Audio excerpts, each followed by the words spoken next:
अस्सलाम वालेकुम। सॉरी युसरा, तुम्हें एक बार फिर कॉल कर दी। मैं ये बताना चाह रहा था कि मैं जा रहा हूँ वापस। मुझे रामीन ने बता दिया था। Have a safe journey. Thanks Yusra, एक रिक्वेस्ट कर सकता हूँ तुमसे? कहो। देखो युसरा, मैंने कभी भी तुम्हारे बारे में कुछ बुरा नहीं चाहा। इनफैक्ट आई प्रॉमिस, मैं तो हमेशा चाहता हूँ कि तुम अपनी जिंदगी में खुश रहो। मैं बस तुम्हें ये बताना चाहता था। Thank you. अपना ख्याल रखना। अल्लाह हाफिज। बाय।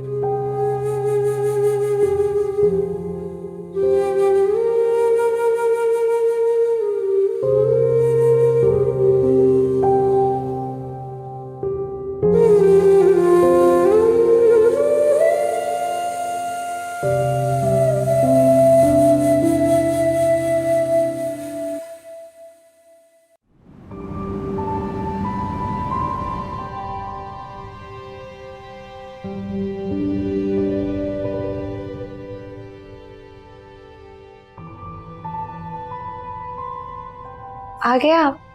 मैं खाना लगा दूं? तुमने खा लिया? नहीं।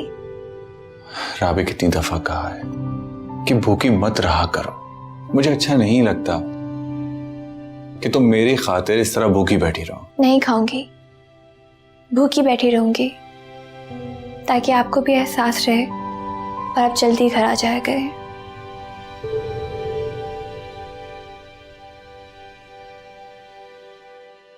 कि मैं तुम्हारे लिए इतना अहम हूं? ठीक है, फिर जो आपके लिए अहम है आप उनके लिए जल्दी घर आ जाया करें। राबी, क्या करूं, इस वक्त सवारी ज्यादा मिलती है।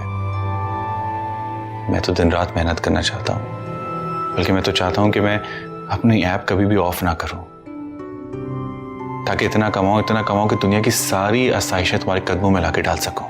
यासिर, मैं बसाइशों के पीछे भागने वाली वो राबी नहीं रही। वक्त इंसान की जिंदगी की बहुत सी प्रायोरिटीज को बदल देता है। मेरे लिए भी अब पैसा और आसाइशें मानी नहीं रखती। वो सिर्फ इसलिए कि ये सब कुछ मैं तुम्हें नहीं दे सका? नहीं, इसलिए नहीं, बल्कि इसलिए कि वो सब कुछ आप मेरे नसीब से उस रात छीन कर ले गए थे, जो शायद मैंने किसी और से छीना था।